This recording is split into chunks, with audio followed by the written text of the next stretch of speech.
સ્વાગત છે તમારું મારા ચેનલમાં। જય શ્રી કૃષ્ણ અને સીતારામ બધાને। આજે આપણે બનાવશું મગફળી અને ગોળની ચીક્કી બનાવવા માટે મેં વજનમાં 400 ગ્રામ જેટલા બી લઈ લીધા છે। હવે આ બીને આપણે ગેસની ફ્લેમને મીડિયમ રાખી અને શેકી લઈશું।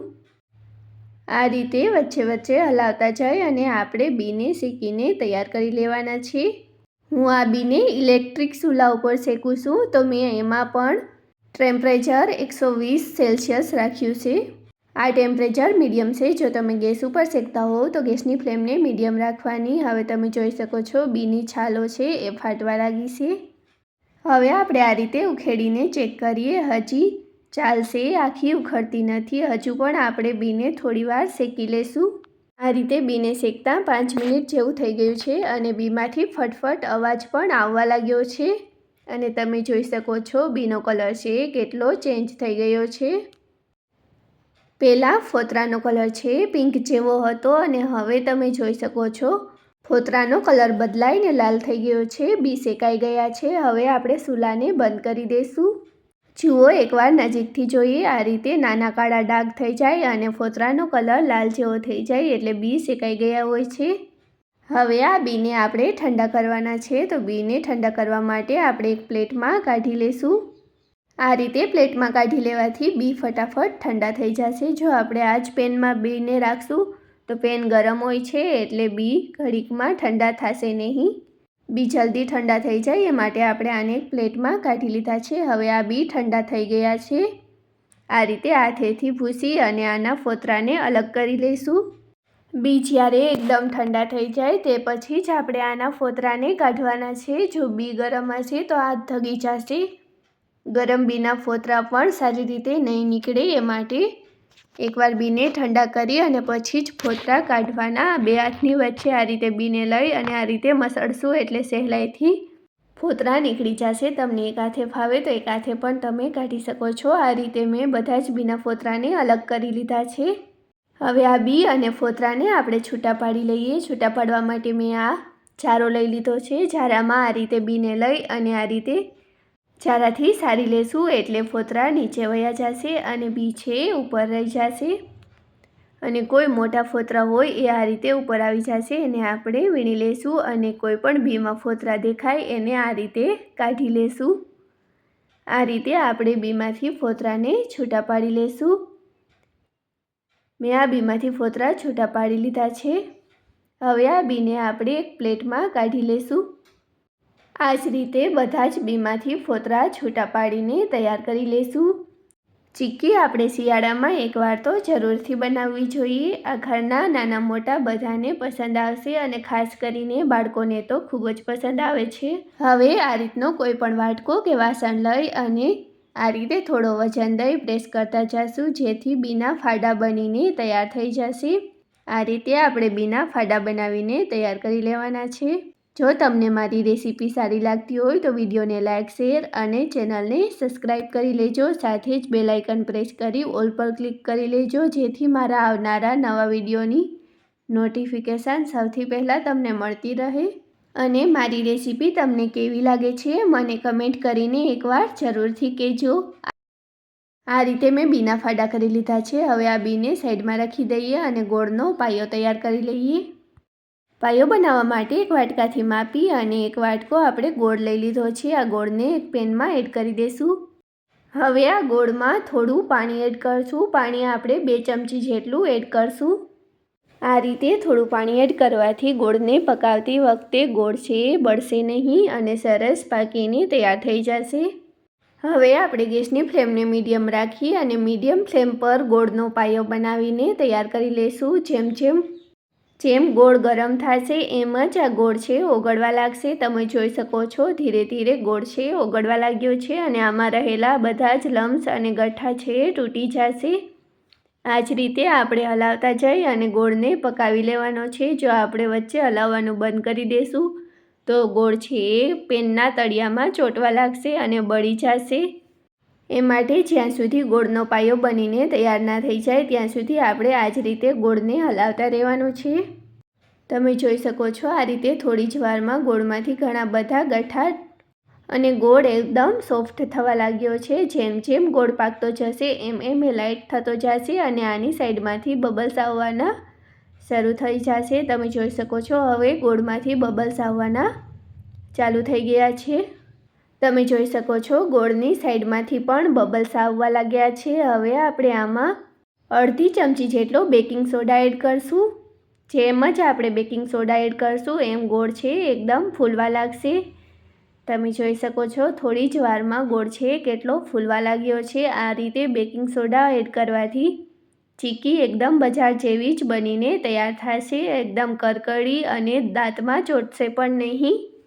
બસ આ જ રીતે આપણે હલાવતા રહીશું. થોડી જ વારમાં બેકિંગ સોડા સારી રીતે એક્ટિવ થઈ જશે. તમે જોઈ શકો છો ગોળ છે કેટલો બધો ફૂલી ગયો છે. આપણે જે બજારમાંથી ચીક્કી લેતા હોય છે એમાં પણ આ રીતે થોડો બેકિંગ સોડા એડ થતો હોય છે જેથી ચીક્કી છે એકદમ કુરકુરી બને છે. હવે આપણે 1 ચમચી જેટલું ઘી એડ કરી અને ગોળને આ જ રીતે હલાવતા જઈ અને થોડીવાર પકાવી લેશું.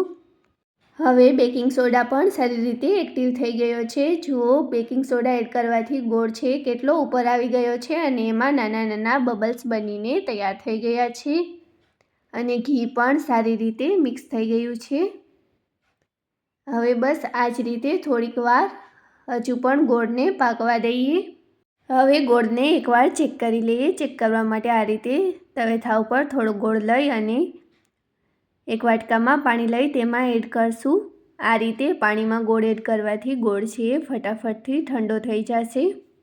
હવે ગોળ ઠંડો થઈ ગયો છે તો આપણે આને ચેક કરીએ. આ રીતે આપણે હાથમાં લઈએ છીએ તો ગોળ ફટાફટથી ભેરો થઈ જાય છે અને હજી પણ આ એકદમ સોફ્ટ છે. તો હજી પણ આને આપણે પાકવા દેશું. આ જ રીતે હલાવતા જઈ અને ગોળને પકાવતા જઈશું અને પાણીમાં થોડો થોડો ગોળ એડ કરી અને ચેક કરતા જઈશું. આ રીતે ફરી પાછું ગોળને પકાવતા 2 મિનિટ જેવું થઈ ગયું છે અને ગોળનો કલર પણ લાલ થઈ ગયો છે. ફરી એકવાર આપણે ગોળને ચેક કરી લઈએ. ચેક કરવા માટે ગોળને વાટકામાં એડ કરી દીધો છે. હવે આ ગોળ ઠંડો થઈ ગયો છે. આ રીતે ગોળને હાથમાં લઈ લઈશું અને ચેક કરશું. તમે જોઈ શકો છો હજી પણ આ ગોળ છે સોફ્ટ છે અને આ રીતે હું તોડું છું તો તે તૂટતો નથી અને એમાંથી લાંબો તાર થાય છે. હજી પણ આ પાયો કાચો છે. આ પાયાને હજી પણ આપણે પકાવી લઈશું. આ રીતે ગોળને પાકતા ફરી પાછી 1 મિનિટ થઈ ગઈ છે. ફરી પાછો આપણે શેક કરી લઈએ. તો આ રીતે મેં વાટકામાં એડ કરી દીધો છે. હવે આને થોડીવાર ઠંડો થવા દઈએ. ગોળનો પાયો તૈયાર કરતી વખતે આ રીતે વચ્ચે વચ્ચે ગોળને ચેક કરતા રહેવાનું જેથી આપણે પાકો અંદાજો આવી જાય. હવે આ ગોળ ઠંડો થઈ ગયો છે. હવે આપણે આને તોડશું. આ રીતે હાથેથી આપણે તોડશું તો તમે જોઈ શકો છો ગોળ છે એ કાચની જેમ તૂટે છે. નથી તાર થતો કે નથી હાથ ઉપર ચોંટતો. હવે આ પાયો પરફેક્ટ બનીને તૈયાર થઈ ગયો છે. હવે આ સ્ટેજમાં આપણે જે વાટકાથી માપી અને ગોળ લીધો હતો એ જ વાટકાથી માપી અને 1 વાટકો બી લઈ લઈશું. તો આ રીતે મેં 1 વાટકો બીના ફાડા લઈ લીધા છે. ચીક્કી બનાવતી વખતે આપણે ગોળ અને બીના ફાડાને આ રીતે માપી અને એક સરખા લઈ લેવાના. હવે આપણે આ ફાડાને ગોળના પાયામાં એડ કરી દઈશું અને આને મિક્સ કરી લઈશું.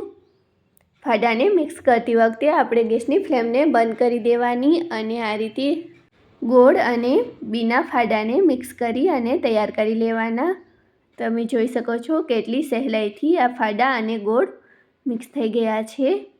એકવાર તમે આ રીતે ચીક્કી બનાવી લેશો તો ચીક્કી પરફેક્ટ જ બનીને તૈયાર થશે. પાયો પ્રોપર પાકી જાય એનું ખાસ ધ્યાન રાખવાનું અને વચ્ચે વચ્ચે ગોળના પાયાને ચેક કરતા રહેવાનું. હવે આપણે આ ફાડા અને ગોળના મિશ્રણને બટર પેપર ઉપર કાઢી લઈશું. આ રીતે છૂટું છૂટું બટર પેપર ઉપર આને પાથરી દેશું. તમે કોઈ પણ ડીશ ઉપર તેલ લગાડીએ અને એની ઉપર પણ આ મિક્સરને રાખી શકો છો અને પાથરી શકો છો. પણ આ રીતે બટર પેપર ઉપર રાખશો તો ચીક્કીને કાઢવી એકદમ સહેલી લાગશે અને તે ફટાફટથી ઉખડી પણ જશે. હવે આ મિશ્રણની ઉપર પણ આપણે આ રીતે બટર પેપર ઢાંકી દઈશું અને હવે આ રીતે વેલણાથી વણીને તૈયાર કરી લઈશું. જેવું પતલું આપણે જોઈતું હોય એટલું આને આ રીતે વણી લેવાનું. મિશ્રણ જ્યારે ગરમ હોય ત્યારે જ આપણે આને આ રીતે વણીને તૈયાર કરી લેવાનું. જો આ મિશ્રણ ઠંડુ થઈ જશે તે પછી એ વણાશે નહીં અને એકદમ કડક થઈ જશે. એ માટે ગરમ મિશ્રણમાં જ આપણે વણી લેવાનું છે. ઉત્તરાયણ નજીક આવે છે તો ઉત્તરાયણમાં પણ આપણે ચીક્કી જરૂર બનાવવી જોઈએ. તમે પણ આ રેસીપીને એકવાર બનાવીને જરૂરથી ટ્રાય કરજો. આ રીતે મેં બધી જ ચીક્કીને એકસરખી વણીને તૈયાર કરી દીધી છે. હવે આને ઠંડી થવા રાખી દઈએ. 2 કલાક આપણે આને સેટ થવા રાખી દઈશું. આમાં ચીક્કીને રાખ્યાની 2 કલાક થઈ ગઈ છે. હવે આપણે બટર પેપરને ખોલી લઈએ અને ચીક્કીને ચેક કરી લઈએ. તમે જોઈ શકો છો ચીક્કી સારી રીતે સેટ થઈ ગઈ છે. હવે આ રીતે ધીરે ધીરે આપણે બટર પેપરને હટાવી લઈશું. તમે જોઈ શકો છો સહેલાઈથી આ બટર પેપર નીકળી ગયું છે. હવે નીચેના બટર પેપરને એમ જ રાખી અને જે સાઈઝના આપણે પીસ જોતા હોય એ સાઈઝમાં આપણે ચીક્કીને કટ કરી લઈશું.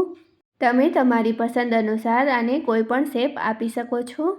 આ રીતે મેં આ ચીક્કીને કટ કરી અને તૈયાર કરી લીધી છે. જુઓ કેટલી સરસ આ ચીક્કી બનીને તૈયાર થઈ છે. તમે પણ આ રેસીપીને ઘરે એકવાર જરૂરથી ટ્રાય કરજો. એકદમ ક્રિસ્પી અને બજાર જેવી જ ઘરે બનીને તૈયાર થશે. અને તમારા ઘરમાં નાના બાળકો હોય તો બાળકોને તો આ ચીક્કી ખૂબ જ પસંદ આવશે. જ્યારે નાની મોટી ભૂખ લાગે ત્યારે અને બાળકોને લંચ બોક્સમાં પણ તમે આ ચીક્કીને આપી શકો છો. આ રીતે આ ચીક્કી બનીને તૈયાર થઈ ગઈ છે. તમે પણ આ રીતે એકવાર ચીક્કી જરૂરથી બનાવજો. ચીક્કી પરફેક્ટ બનીને તૈયાર થશે.